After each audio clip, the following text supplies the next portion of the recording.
Hello, everybody. Hello. I am Sam Ewan.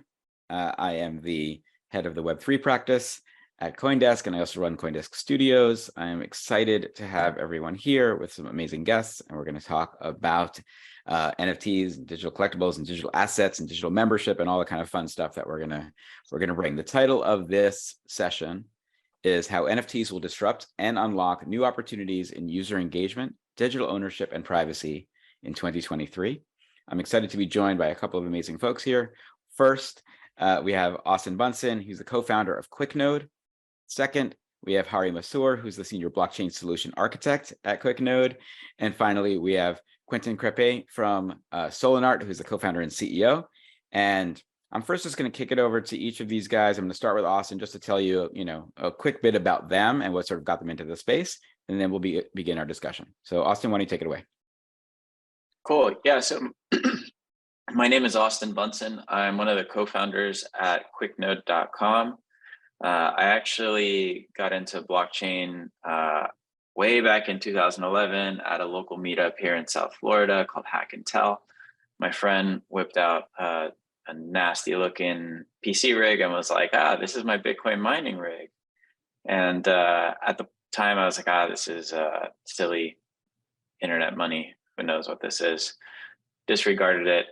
Deeply regret that decision, but ended up getting familiar with Bitcoin technology pretty deeply starting in 2015, and then Ethereum technology 2 years after the white paper or its launch in 2017, and joined QuickNode as a co-founder in 2019.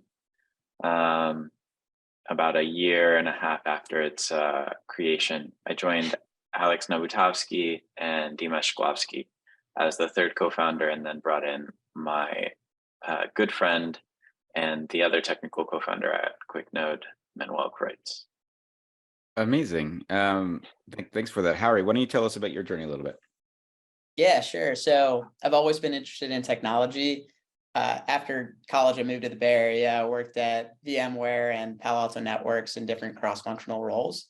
I've always been fascinated by blockchain technology. So pretty much when I wasn't working, I was working or experimenting or playing around with everything that's been happening in blockchain probably since 2016. So when I had the opportunity to use the skill set that I gained working with these tech companies for a company like QuickNode, I jumped on it because it gave me the opportunity to merge my two passions. Amazing. Quentin, give us your backstory. Hey, yeah, sure. So I started crypto like back in 2014, maybe. I heard about it, yeah. So I saw it, but I wasn't really believed in it. And then it's only later, like back in 2016, that I started to look more into it. And I built a few Ethereum rig. I was doing a lot of mining at first, and yeah, then I came back again this in 2021, late 2020 actually, and yeah, I started to look into NFT and everything. And early 2021, we started to we discovered Solanart, and that's where I learned to code. And yeah, we launched an NFT collection. And it worked well, and so then we created a marketplace, and I learned to code on it directly, and that's how I ended up in the Web3 and crypto. And now I'm working full time on it. Amazing, and we'll hear more about your story and what you're working on in a little bit. So I know we're gonna let these guys, especially Auston and Hari, kind of take you through a very quick sort of setup presentation that's just going to kind of frame the marketplace and in the industry right now.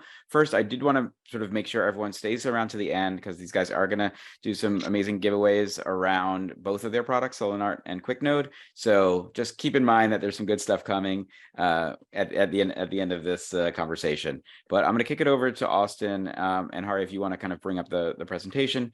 Love for you guys just to frame where we're at this moment in time. Yeah, perfect. I think you can't talk about where NFTs are going in 2023 without first taking a short retrospective look.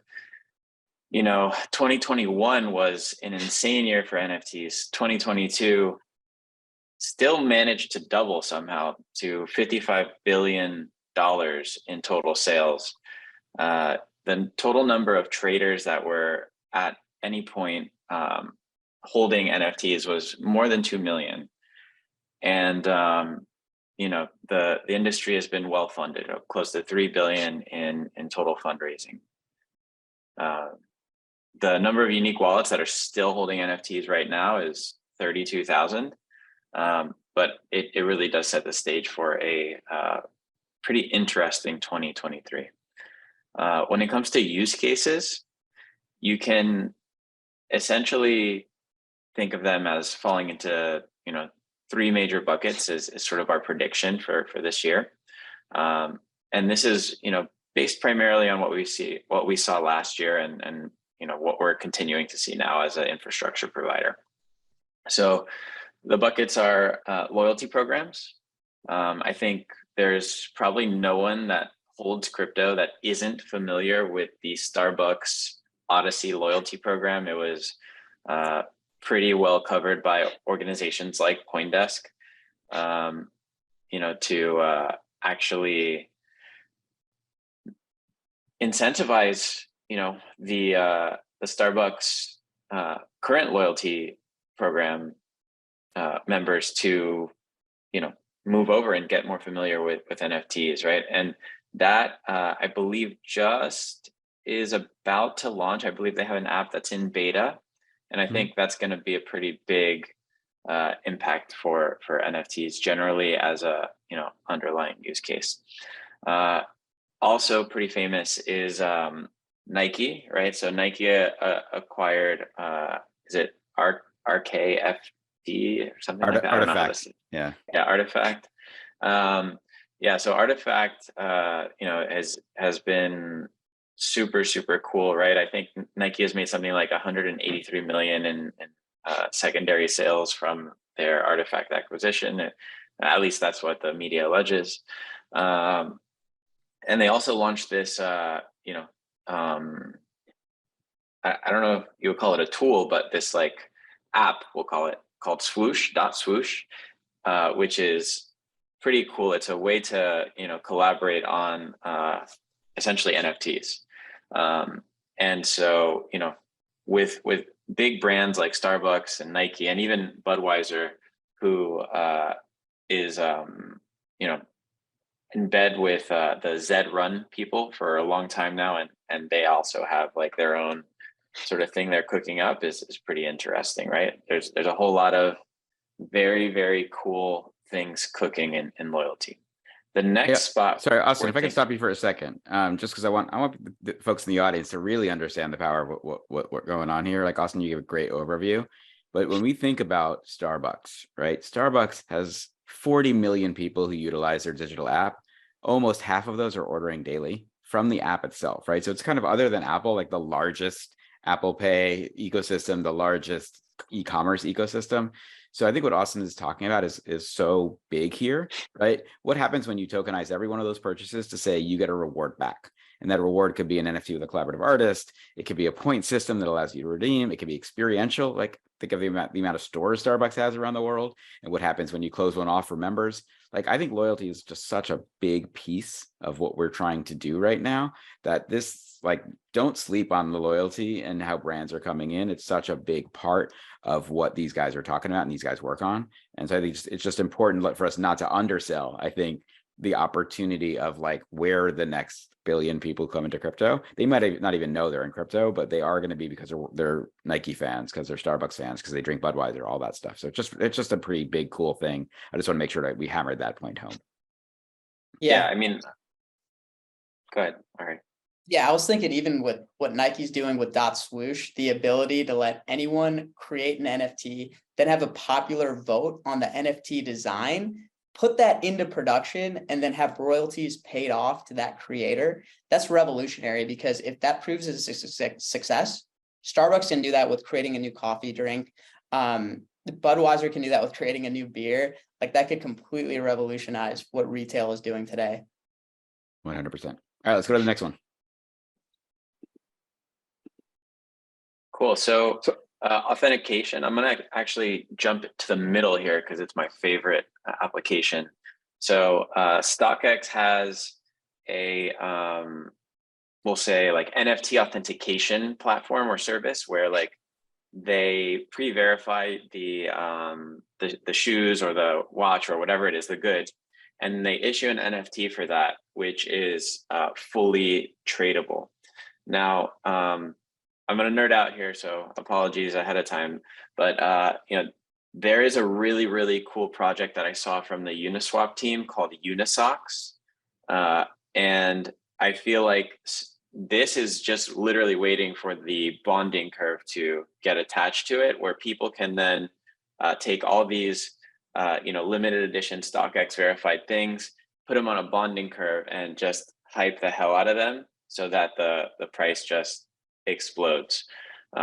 There's also like another thing that I saw there that I was thinking about doing is like, someone should just tokenize one of these NFTs, take one of these NFTs and essentially to say like, hey, let's like set it, like bind it to an ERC20 and let people essentially crowd fund the purchase of the NFT and then decide what to do with it.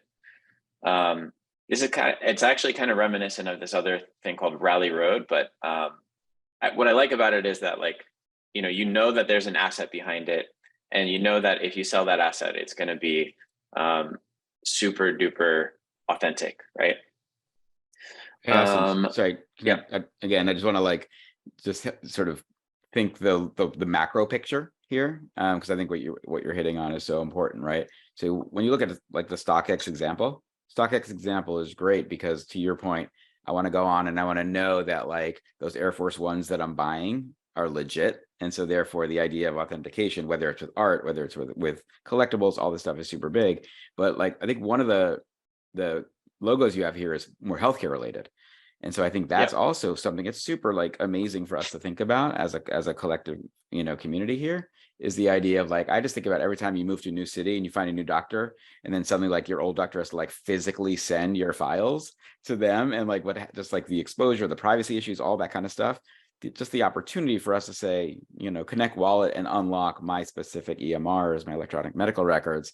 Even that alone is like groundbreaking if we can think about that. So the authentication layer that you guys have put out here is a giant one. So just again, don't want people to think that these aren't, we talk a lot about art, like the one behind me, like, those things are amazing and fun and collectible, but the stuff that brings culture, I think, into and sort of like big business in are the things you're talking about. Yes. Yeah. I mean, Block Pharma is doing drug traceability. That's pretty powerful stuff. And then Block Bar is, like getting you that Glenfiddich NFT and allowing you to swap it for an actual bottle. So those are all pretty cool. Yeah. That's good. Let's get to the next. And so the last one is ownership, right? And this is actually like what NFTs were sort of originally intended for, the censorship resistant ownership of any asset in the world. I'll again jump right to the middle because it's the one that I'm most familiar with and like the most.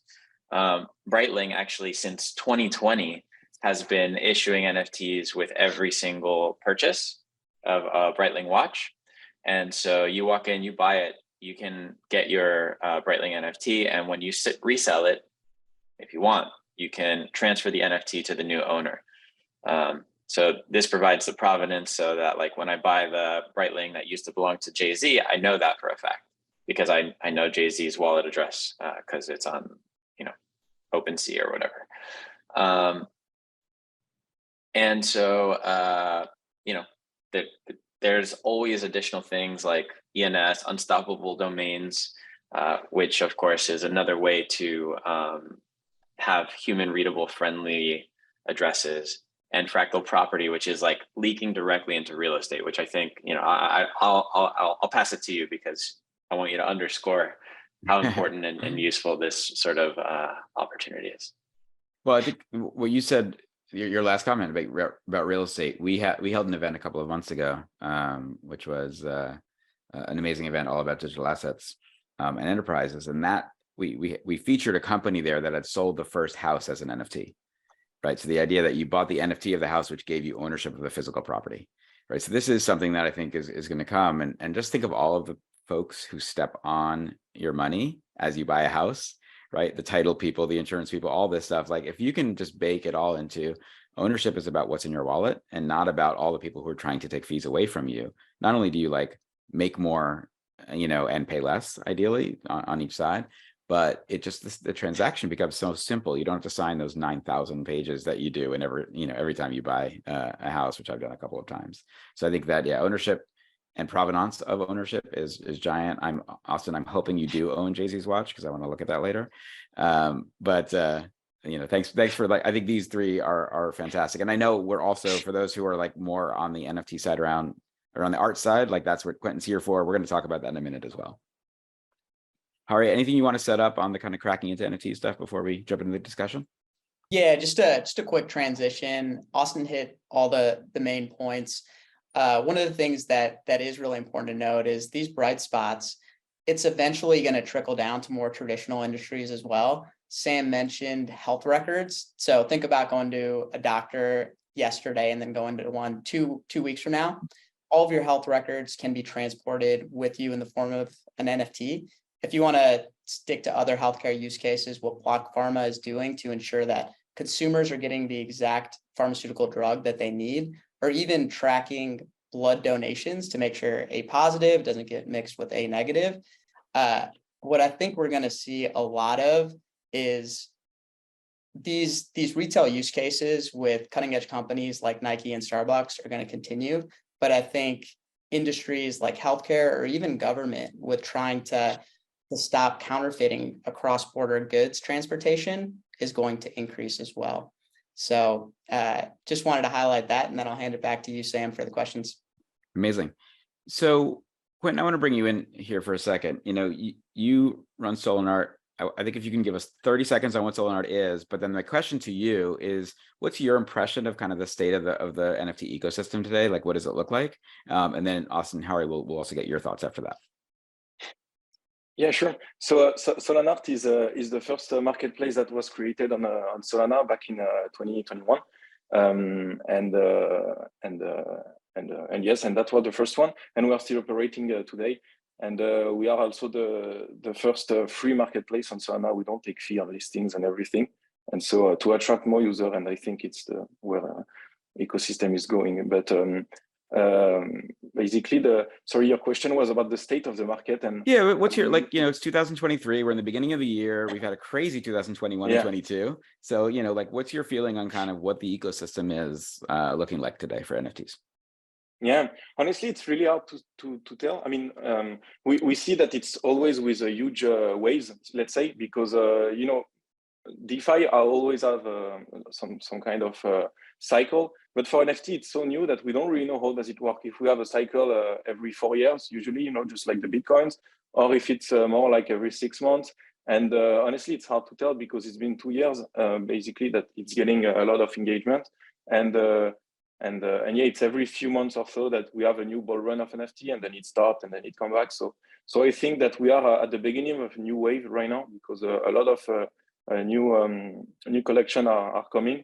Since FTX, a lot of people started to calm down on the creating NFT collection and everything, and also with Christmas and all the holidays, maybe it stopped. It didn't help. I don't know, but now, yes, people seems to be back, and yeah, we will see how it goes. But I think that 2023 has a bright future, especially because people start to realize that NFT is not only an ape or a punks or just a pixel. A lot of collection are coming with real utility, and they just need the tools and sometimes the fundraising to do it, because all the bright people are here, I think, and the smart people are here as well. So yeah, they just need time, I think, and we will see a lot of crazy utility and crazy project coming, because a lot of them are already here. They just don't have enough exposure, I think. But yeah. Amazing. Hari, maybe I'll kick it over to you. So you guys at QuickNode, you have a whole toolkit around developers, around creators that they can come on, but you also are in the analytical side, right? So you can also read sort of what's happening data-wise. So again, what's your kind of 30 seconds on where the NFT ecosystem is today? Yeah, I think everything we do from an analytics perspective, being the leader in NFT analytics on Ethereum, we want to really expand that and also be the leaders of NFT development. So the reason is I think a lot of these use cases that we went over and Austin went over in those slides will really come to life, especially once we start seeing 1 or 2 or 3 successes. So how I see it expanding is going from more speculative and using these analytics platforms as a trading tool to becoming real use case, real world scenarios, and transforming current processes. Amazing. Austin, why don't we, you have 3 core use cases that you just went over. So with these emerging use cases, like if you had to pick one area that you think is the biggest commercial opportunity for the long run, right? Whether it's ownership, whether it's authenticity, whether it's loyalty, is there an area that stands out for in your mind as the one that people should sort of be paying attention to, or you just think has the biggest upside? Okay, cool. Really quick before I answer that, I do want to shout out Quentin because I actually did buy my first NFT on Solana using Solanart last, I think it was February. No, nice. But yeah, big Solanart fan. So you know, I actually think how do I say this? The answer isn't fun. It's ownership. Right. You know, like owning things on the internet and getting royalties for them is just monstrous, right? Like it extends to creative assets like movies, like ebooks, like you know, songs, and it goes to, you know, physical assets like gold, oil, you know, real estate. It's just such a massive thing, right? Like just in deeds alone, you don't even need to like look nationwide or even worldwide. You could just pick one state and it's probably like insanely large amount of fees that are collected through intermediaries, through local authorities, et cetera, et cetera. Okay, so just to pull that out a little bit, you think the biggest opportunity and upside is on the ownership side and kind of the idea of 1, proving provenance, right? Whether it's physical or digital assets. And then 2, it sounds like, which, and I'm fully with you, by the way, is the more we can get all the middlemen out of the way, you know, just because they're all sort of stepping on every dollar that comes and it really sort of has created these very monstrous and clunky financial institutions that are built on the idea of separating us from our money. Right. So I think that like that if I'm interpreting that from you, it's really the ownership is where your head it goes to that. Yeah, I mean, I think it's the biggest commercial opportunity, right? You know, I think there's a number of like it applies to everything, right? So even art, right? You know, if you're just buying a piece just because you like the piece, like it's art blocks or whatever, right?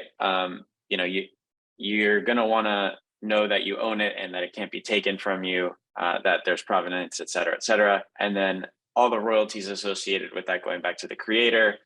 I think, you know, there's obviously, well, maybe it's not obvious. In my opinion, I think there's a number of things that NFTs need from a technical perspective that aren't necessarily there on Ethereum, at least. So like, for instance, a lot of metadata is stored off chain, and that means that it can just disappear whenever someone wants. And so like, you know, let's say I did buy like a multi-million-dollar art piece. You know, if Artblocks pulls their website offline, right, and they don't have their assets stored on IPFS, or those IPFS assets aren't properly propagated / replicated, then, you know, I could be in a position where I don't have really anything than a token that says I owned this piece at some point. Anyway, that's sort of my rant. I really digress from that. No, all good. I do want to give a shout out to Artblocks, the Chromie Squiggle behind me, Eric Calderon. And I will say that most of the Artblocks projects actually are on chain, which is amazing, but most of the NFTs in the world are not. So I think, you know, the Bored Apes are a great example of, you know, if IPFS goes away, suddenly this extremely valuable asset doesn't exist. So I totally get what you're saying. And I think there's a great moment there. Hari, let's go to you on we've talked before earlier in this conversation around brands, right? You mentioned NFTs, Starbucks, Nike, Budweiser, all amazing brands building, but there is a bit of a kind of hurry up and wait, a wait and see approach, right? That's coming, where it's like they're sitting on the sidelines, they're wondering if blockchain is going to be a thing. And I think we're hoping that these big brands coming in, whether it's Reddit, Meta, there's so many that are coming in, right? That there seems to be an energy around it, but I think there's this big hesitancy. So one, we think that there's, or I would love for you to talk about what you really think the potential applications and the benefits are, but also, what do you think that these companies and the NFT space need to do in order to sort of get to that critical mass where the Web2 companies are feeling more comfortable with it? Yeah, and I think we're almost there, right? Starbucks and Nike are pioneers.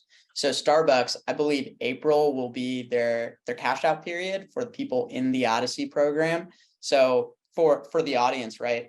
Odyssey allows people to watch Starbucks videos on how coffee beans are made and transported to Starbucks, or play games like going to another Starbucks location and getting points, or buying a different coffee that you never had before and getting points. They'll be able to cash it out in April, I believe. Once that's proven as a success and the users have had a good experience, that model's worked. And I can't imagine that other franchises, especially fast food or food franchises, wouldn't try to adopt something similar. For Nike, with bringing the ability to create to their fan base, I almost think that's even bigger. So if .swoosh proves successful and some random 16-year-old with a great design mind is able to design the next Jordans, and that's proven by public vote, then, and they put it into production, Adidas will have to follow, Puma will have to follow. I think right now we're at that point, and this is the year where we talk about critical mass. I think it's going to be reached because we'll see both of these become successful. Just to further your point, I had a great conversation yesterday with the guy who runs the Web3 studio for Salesforce, right? So when you think of Salesforce, right, they have 150,000 companies, like it's a B2B, SaaS platform, but they're creating tools where any one of those companies can mint, can track, and create loyalty programs. So your mom and pop coffee shop down on the corner can create one for their radius as much as Nike can create theirs. So I think you're hitting on it, right? Which is just the fact that loyalty and that opportunity, once you kind of let it out of the box, may not be able to go back, because people will start to see, oh, I can sort of earn my way in, right? As opposed to always just paying. Starbucks is great, but they also, they know every time someone comes in the door, it's $10 or whatever they're spending. So it's fine for them to say, we'll give them back 50 cents in a kind of royalty, if you will. But I think it actually, if small business also, like, there's such a dynamic opportunity to think of what happens when you apply that to small business. Absolutely agree. Yeah. All right. Quentin, let's get back to you. When you sort of like you have Solanart, which really, Austin mentioned, right? He bought his first NFT on your platform. I'm assuming it was, some art related piece. You work with a ton of collectors and creators and buyers and all of this stuff.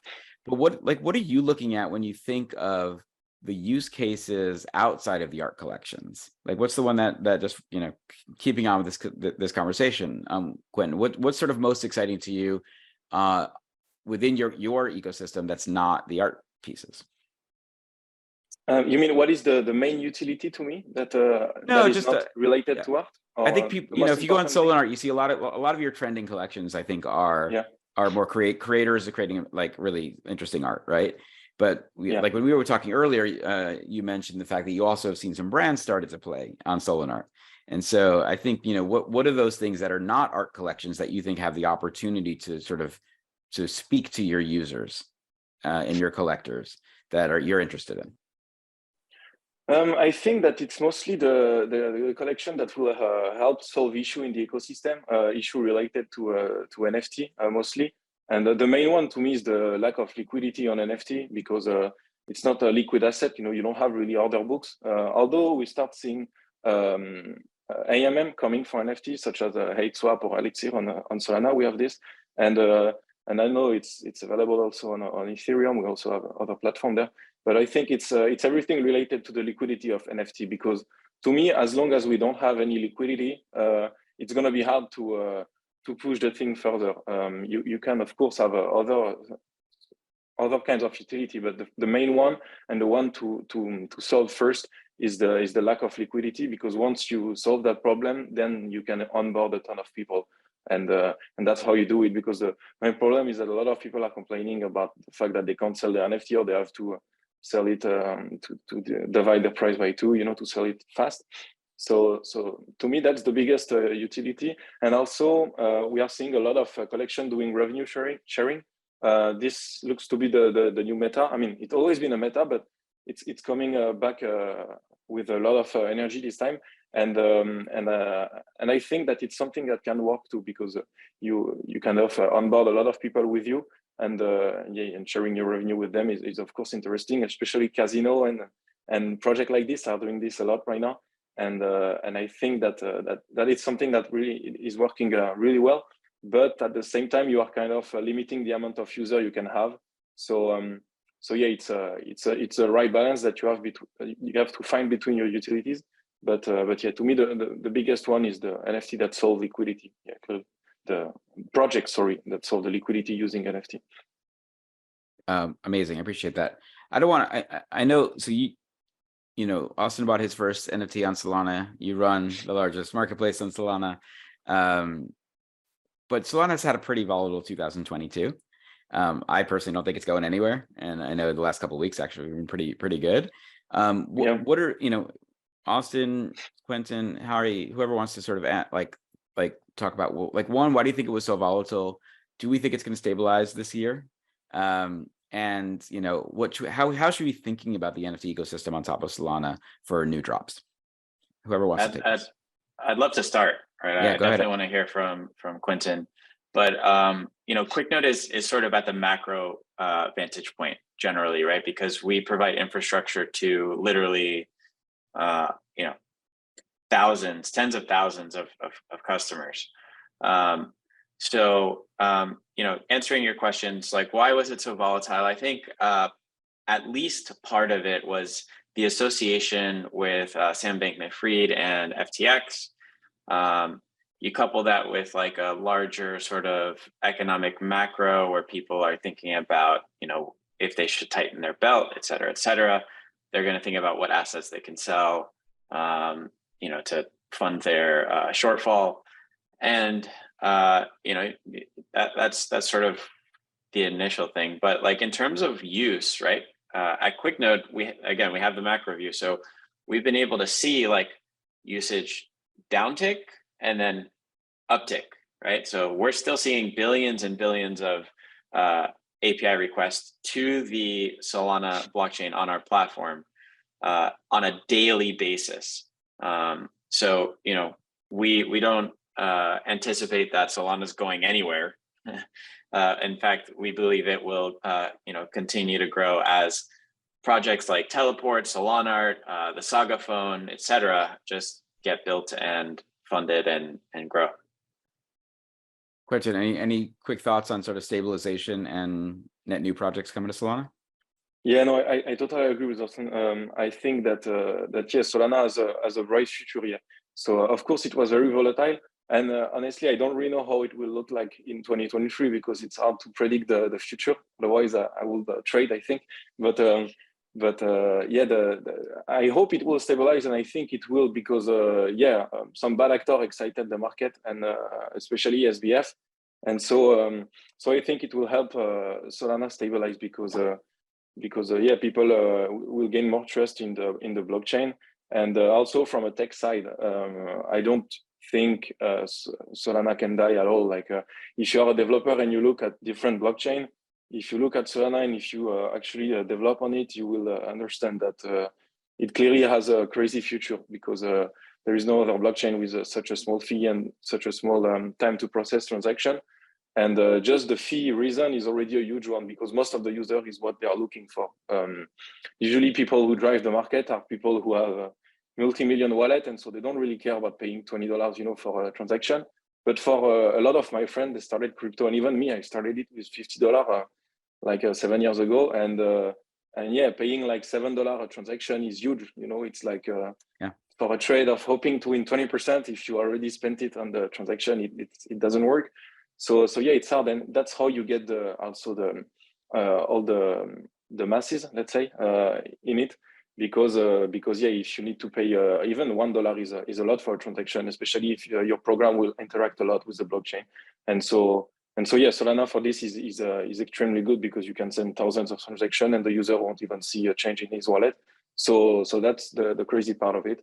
And yeah, I think it has a really bright future. A lot of marketing is good, and their tech is absolutely amazing. So yeah, I totally agree with Auston.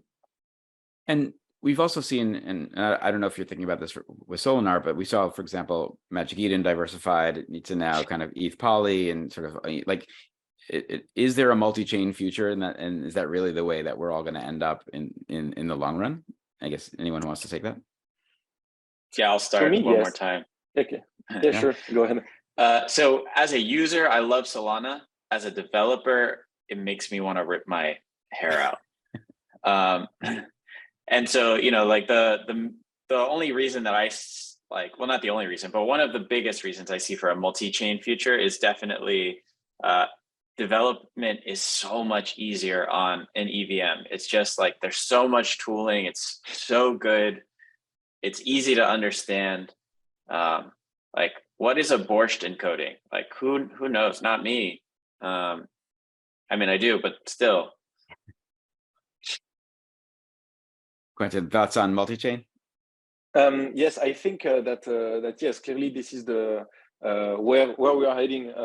I saw that a lot of blockchain are starting to being created that will interact with all of the chain, and so for different purpose, you interact with the chain that you need. And so I think that multi-chain will be needed, because I was on the Spaces the other day, and one of the person that was on the Spaces with me on the Twitter Spaces said that we should see blockchain as country, and I think it was a perfect analogy. See blockchain as country, and that you can't today every country interact with each other, like USA with Europe and France and Germany on anything. And I think the blockchain will be the same. We have to make it in a way that every blockchain can interact together. And I think that the multi-chain is going to happen, because you can't. One blockchain will not have the monopoly, because sometimes a blockchain is better at a certain feature, and sometimes it's another one. So I think that what will work is actually a blockchain that can that find a way to interact with each one that you need actually to use.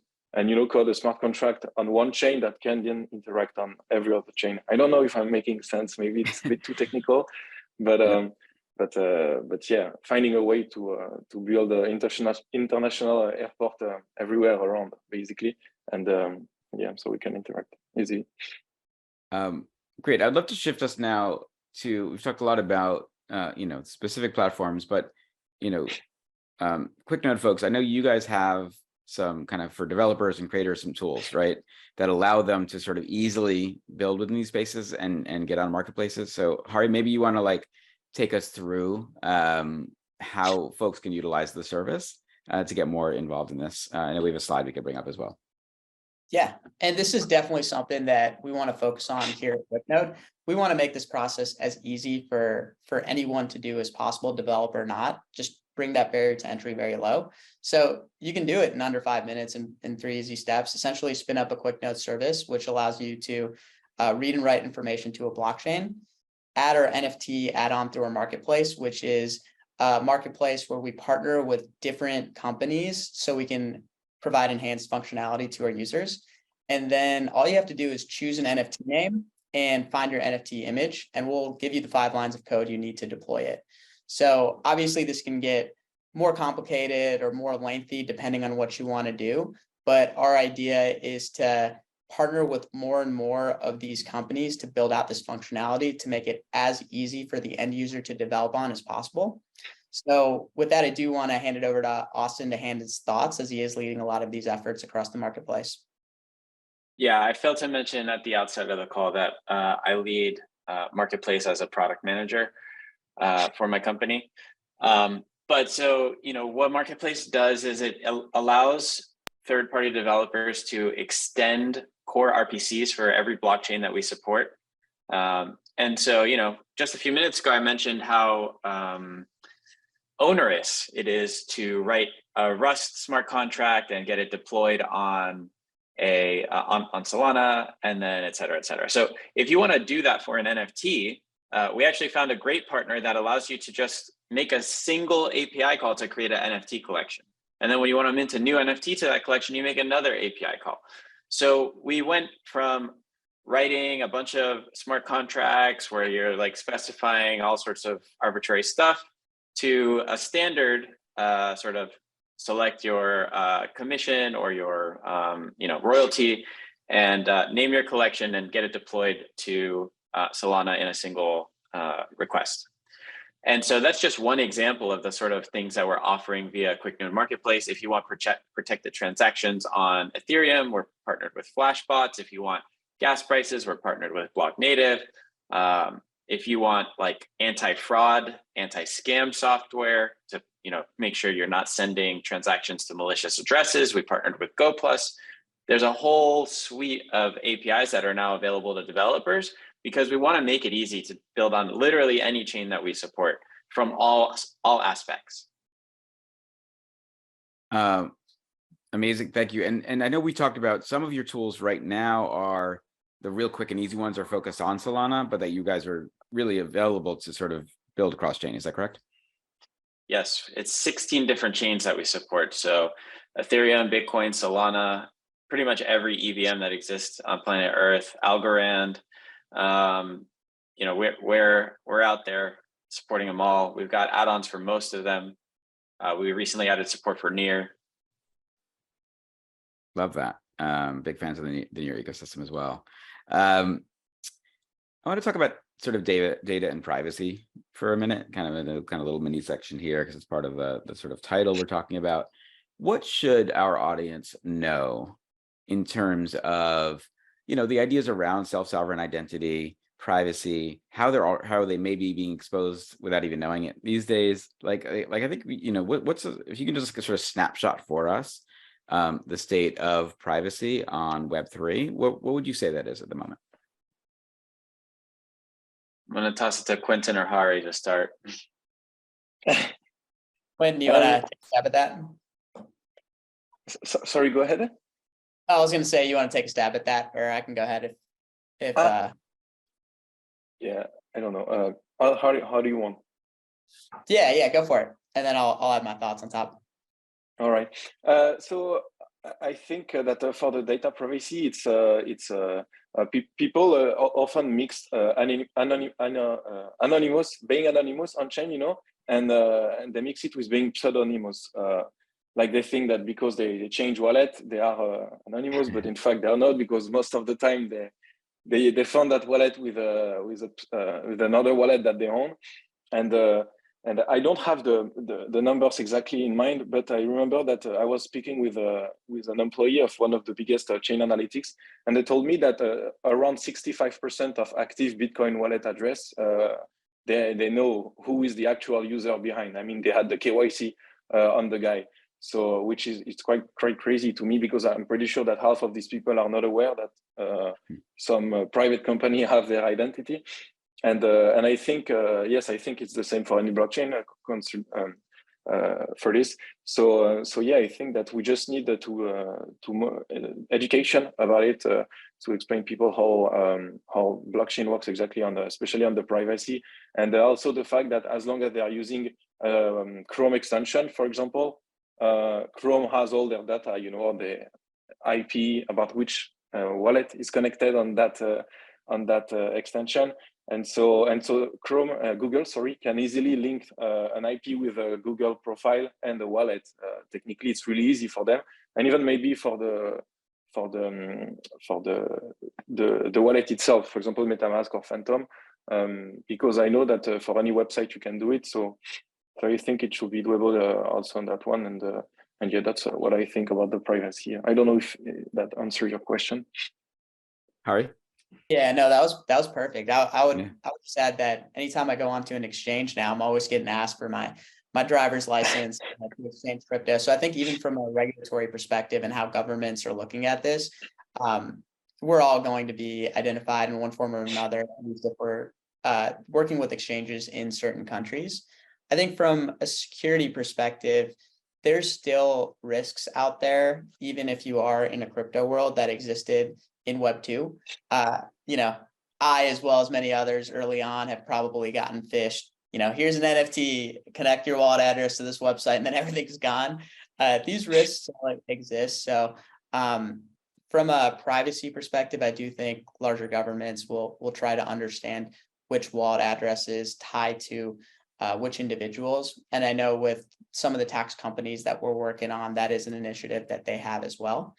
And then from a security perspective, a lot of the security hygiene that happens at the people layer in Web 2, we're going to have to translate over to the Web 3 world as well. You mind if I chime in here? Yeah, go for it. Yeah, so now that I've given the floor a little bit, I felt like I was hogging. That's why I punted to those guys. First, free my man's Alexei Pertsev.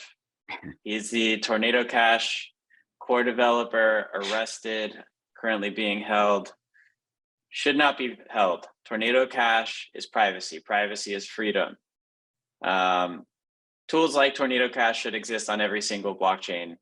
I don't want to send Sam an NFT and then have him know that I have $700 million in my Ethereum wallet. So that's the first thing. Second is common misconception is exactly what Quentin said. People believe since they're using a blockchain, it's anonymous and not traceable. It is traceable. It is, in fact, a core trait of blockchain that it is, immutably stored forever. So yeah, there's that. And then of course, on the security front, there just needs to be better tools, right? This is part of the reason why we have QuickNode Marketplace and partners like GoPlus to prevent people from losing NFTs to malicious addresses and to figure out what will happen when you do that token approval. So yeah, end rant. So first off, we found out that Austin has $700 million in his Ethereum wallet. No, but I mean, I think it does bring up a core question, which is like, we talk about privacy a lot. We talk about freedom. We talk about sort of sovereign identity, but we are very used to this sort of Web 2 world where you gave everything, right, to folks.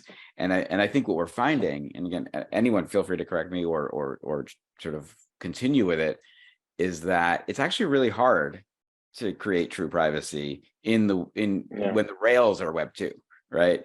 And so, that we, in essence, not only need to sort of build these new tools and work with these folks like the ones on this call, but also that we need to think of kind of how do we start evolving every aspect of the internet to allow for a true sense of privacy and self-ownership.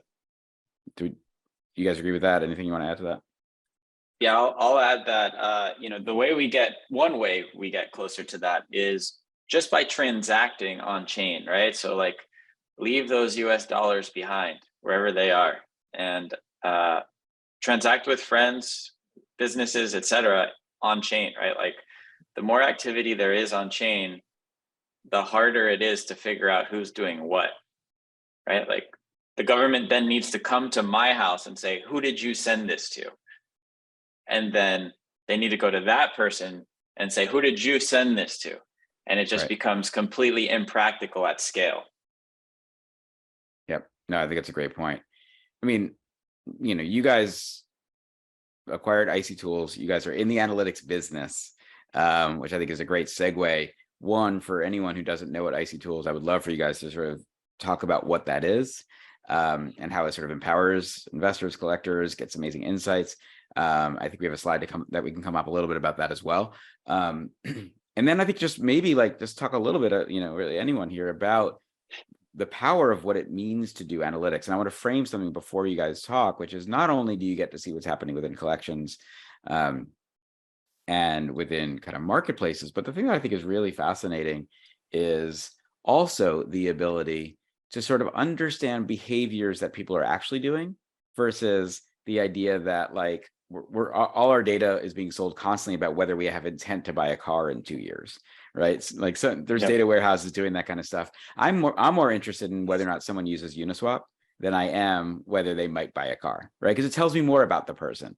So I would love just to, again, just cue you up on what is IC Tools? Why did you guys acquire it? What does it sort of unlock?